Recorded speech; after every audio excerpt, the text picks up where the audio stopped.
Hello survivors and welcome to another Walking Dead Road to Survival video. And well, in this video, like a lot of people, I have managed to claim Lilly. I think a lot of people would have done it in the last week, or you're going to be very close. If you're really unlucky, you might be a little bit further away than other people in terms of just getting the random Jack and Queen drops off of the road maps. One of my regions I got a bit earlier than the other just because I got more drops on that region. That's kind of how RNG works. That's the way it goes, baby. But what we're going to do is we're going to do a kind of a quick early look at how to build Lilly in terms of the first ideas I've got around building her, when her combat mods and the kind of weapon I'd want to use on her, and pretty much the kind of team I'd want to use with her as well. So I have got Lilly to tier 2 level 1, kind of the standard thing with Lilly, and we also have maxed out her rush. As you can see, it is 10 out of 10, fully maxed on the adrenaline rush. However, I have left her active unleveled up for the moment, and this is because to be used on a defense team, if you do want to use her on a defense team, you do not really want her active to be leveled up at all. But if you do only want to primarily use her on an attack team, her active is well worth leveling up. Personally, she's not going to have much use for me on an attack team. That's why I'm not going to level it up pretty much, but she might have some usage for me down the line on a defense team somewhere. You just never know. Now, before we move on to the combat mods, one of the great things about Lilly as a character is that for someone who doesn't have a lot of resources, she pretty much hits the best she can be on an attack team instantly. The second you max out her rush and her active, she's as good as she can be offensively. She doesn't have any bonuses from her attack stat, so she can't get stronger offensively as she levels up. She only gets defensively stronger as she levels up. She'll do more basic attack damage. I guess that could have a very small amount of impact in your raid, potentially like getting that last hit in to take someone out. But realistically, you get the best out of her just based on the fact that she does main damage on her rush, does not use any attack stat, so instantly she's good. And the big bonus on her mods as well is, because we're going to mod her quite defensively, because she doesn't get any bonuses from her attack stat, she can be used on a defense team and an attack team with pretty much the same mod setup. The two sets I would stick with would be either defense or HP, but as you can see right now, as a tier 2 level 1 in the bottom left hand corner, she has 4,436 HP and 2,662 defense. So because of this, we're going to go with defense set, and we are also going to go with a defense mod. You can actually see live the boost on her defense stat. I haven't even hit apply. I do like the changes obviously to the combat mods screen here, and you can see her defense is going to be boosted somewhat. This is not the set bonus, obviously. I'd have to have 3 mods to get the set bonus, so we're going to get at least another 650 defense on top of this. Now in the top right hand corner, pretty straightforward, defense versus fast. This just means that she's going to take less damage against fast characters. If she comes up against any while she's on an attack team, for instance like the likes of Arav, she's going to take a lot less damage. If she is on a defense team, she's obviously going to be able to tank a little bit more. So much more useful to have something that's defense versus. If you want to use attack versus in this slot, it's only going to have an advantage on her basic attacks. Her rush does not take advantage of trait damage. Now the bottom right hand corner with the resist mod is a questionable slot. It really depends on the kind of teams you see yourself going up against with Lilly. If you see yourself coming up against Mercer teams, I would say a stun resist is quite useful. If you see yourself coming up against Pete teams, potentially even then, a stun resist could be quite useful. I would say doubling down on resists on this character is a good idea, just because she doesn't need too many different stats. She just needs a lot of defense, and you've already got defense on defense here, so you want to go for 2 resists. So you just want to kind of figure out what kind of teams you're most likely going to be attacking. For me, I'd most likely be attacking Pete teams if I was to use this character, and that means obviously stun on defense with any alert characters on that team. Potentially there would be impair on defense on some characters as well, but personally I don't really like running impair resist at the moment. It may become a different thing in the future. We are seeing some impair actives coming out, and they can obviously be very frustrating. But against alert characters, it just seems like the easiest pick is always going to be stun resist. So once we equip the stun resist, you can see now I have the 3 combat mod set bonus from having 3 dev set combat mods, and you can see the defense gets boosted a little bit more. It will get boosted each time I add a mod past this as well. Now in the bottom left hand corner auxiliary slot, this is a bit of a random slot. If you do have her fully maxed out with her active and her rush, you aren't going to be basic attacking like super often. You're mainly going to be doing your active turn 2 to make your like Priya rushes, your Arav rushes, those sort of big heavy hitters do a lot more damage. Because she has defense down on the active, it'd be definitely a good idea to, you know, use that as soon as possible. The combo there is really nice.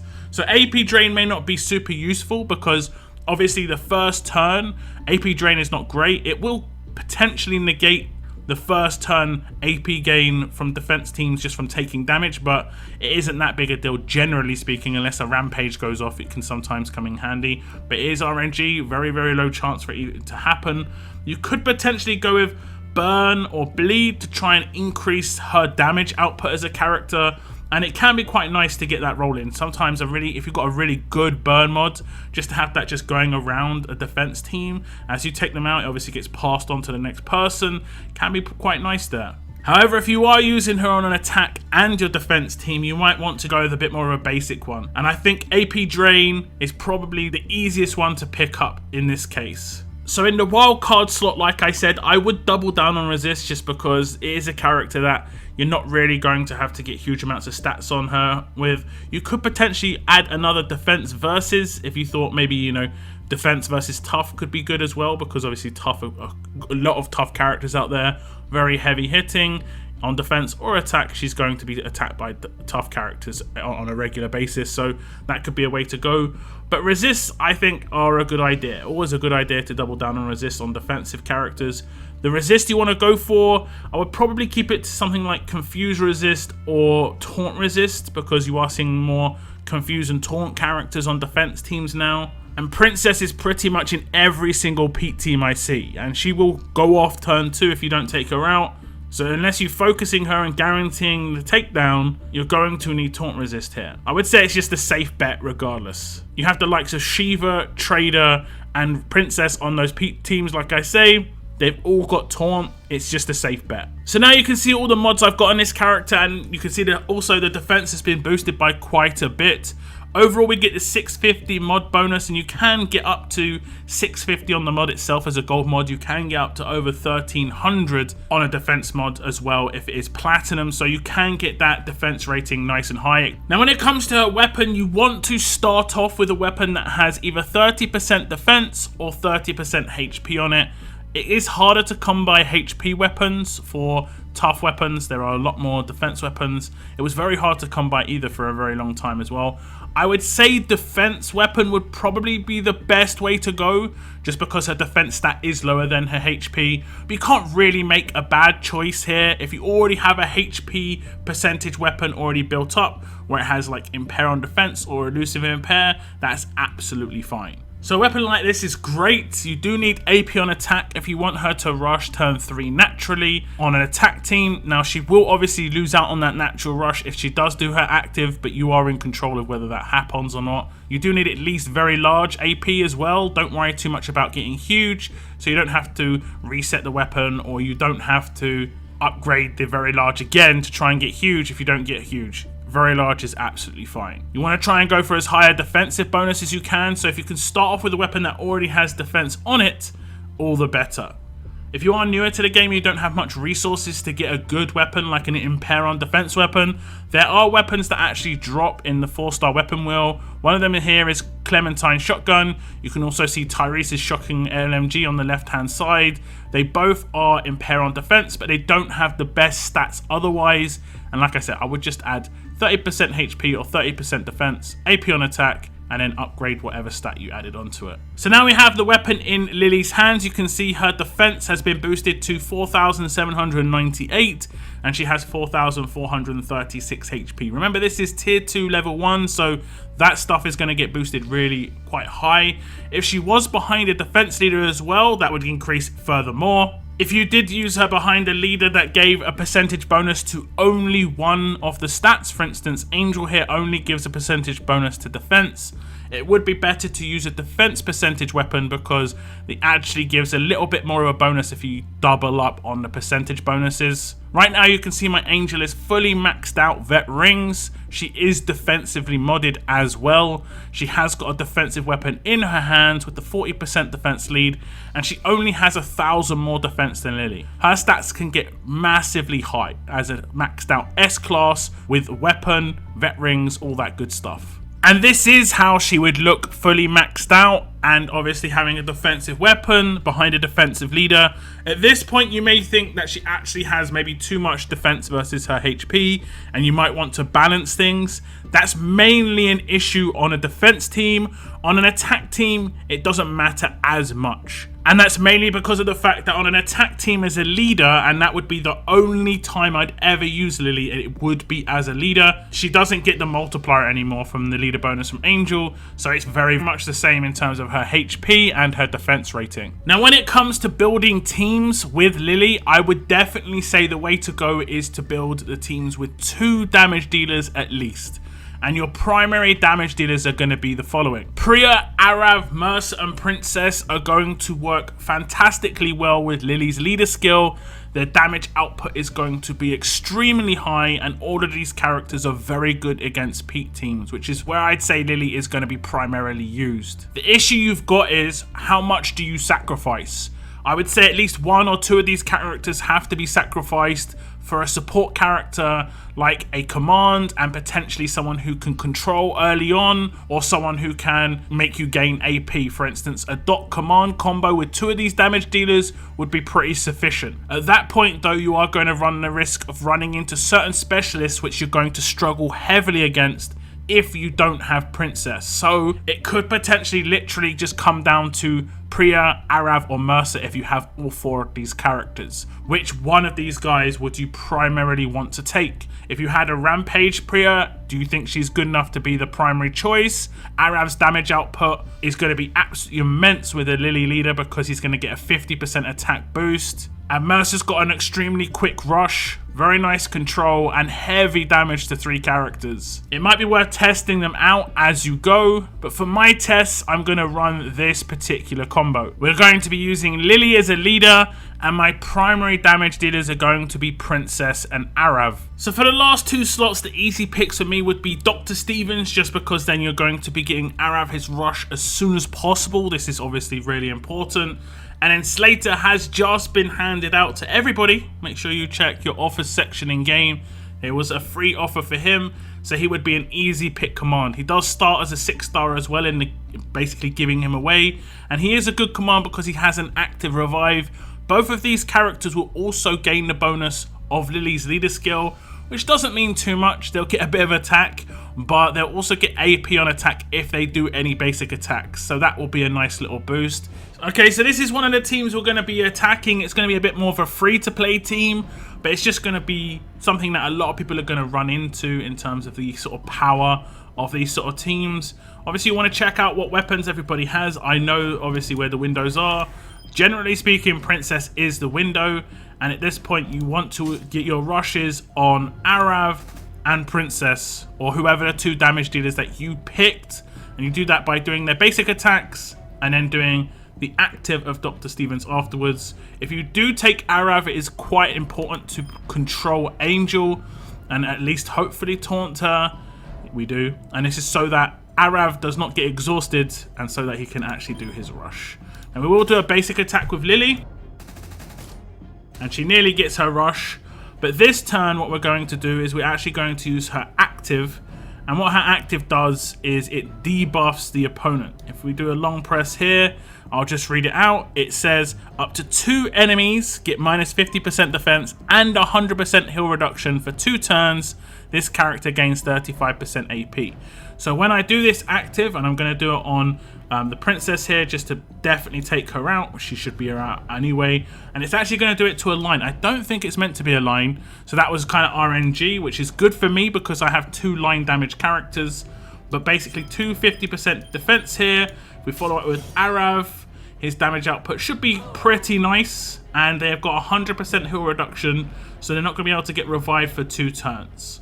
Now the issue I've got here is obviously what I do next, but personally I always like to taunt, and then we can pretty much just run through the rest of the team without too much of a problem.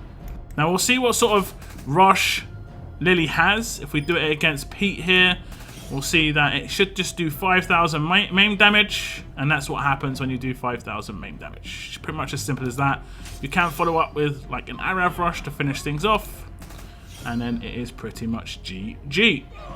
Okay, so a little bit more of a dangerous team here, and this is a team that I have seen roll around quite a bit in CRWs. A lot of the time the Angel is someone else, for instance. It can be a second trader sometimes, or it can be a Shiva, but this is a very common team when it comes to Princess, Frost, and Pete, plus 2 more like dangerous characters that are specialists a lot of the time. Now, the issue you've got with this sort of team is, who do you control first turn? Do you try and stop the shield from being able to shield, or do you actually just stop Angel, for instance, from being able to do her active and Arav? I'm going to stick with Angel because Angel scares me. We are going to run into the issue of potentially giving rushes away. That is always the issue. And we haven't managed to control Frost, so he will shield, but we'll see how useful the defense down is going to be in this situation. Because as we'll see, when I do my defense down onto Frost, I will be able to rush him with Arav. Will that be enough? It will not. It was not going to be enough damage. Heavy defense on both Angel and Frost. So I'm going to have to command to do it again, but I will get a second rush after this. Now, this is where you got to play the risk game, basically. See what you hit. We don't hit it on the trader, so we're going to have to rush Pete just to make sure that we don't give trader AP. And then we should be good for the next turn because, as you know, Princess charges up her attacks. And in terms of the damage output that she can do with her rush, it's pretty massive, as you see. And then we might be able to actually finish off Pete with this. Because if he's got 5,000 HP... Oh, it was close. It was close. But he is still taunted. And he is ended. So with Lilly attack teams, these are the sort of defense teams that you're going to struggle with, basically. Just because offensively, she doesn't add anything versus a character like Priya, who adds huge amounts of damage. Really good control. And just all round a really good character. The weapon options you've got on that sort of character is much better as well. So against the top end teams, she's not going to be as useful. But against entry level teams, or if you're new to the game, Lilly is obviously useful in SR. She's great. Obviously, we will try and attack this team, but my guess is this is not going to go too well. We've got Impair on defense, Stun on defense, Absolute defense, Infection on defense, and Bleed on defense. One of the best ways to go obviously would be Bleed on defense, just because we know that we can obviously heal that up the easiest, versus Infection, which is just kind of like random sometimes. And then we are going to have to normalize this guy. Shiva is normalized. So is the trader, actually, which is a nice little bonus. We are going to... Unfortunately, Shiva did resist, which is resist the taunts. We are going to defense down here. We did manage to take Shiva out. We managed to take him out. He is taunted, so it's not too much of a big deal. It's actually quite a nice thing that we'll be able to do right now. Is we will be able to rush. We'll be able to rush him. It should block the damage. And then we'll be able to rush down low and it won't block the damage. Oof. The damage output is just not there, is it? It's just not there. What can we do here? He's going to rush. What does his rush do? It is not good. It is not good. We're going to have to take out him if we can. Okay. And then hopefully AP drain. Nope. So we'll have a heal come in. Not ideal, but it is going to come in. We have actually got 100% heal reduction up here, which is kind of beneficial. Anyway, we're going to have to rush multiple times. It's such hard work because the damage output is just... It's so much harder against teams like this, to be honest. Okay, we have managed to get through the infection. which is good. We're gonna do this. We're gonna give my guys good stuff. I'm gonna just try and get some stuff up. We're running out of time. We're running out of time. And that's the way it's gonna go, guys. We're gonna run out of time. So no damage done pretty much by that defense team, but it lasted enough turns that it was just frustrating to take down. You couldn't really auto at any point. And that, like I say, the damage output of Lilly, look at the difference. You've got Princess with 15k, Arav with 30k, and she's adding 5k damage. It's not enough. You can pretty much get that on a good basic attack with Prio and a Rampage weapon. So, yeah, not really spectacular when it comes to those top level defense teams.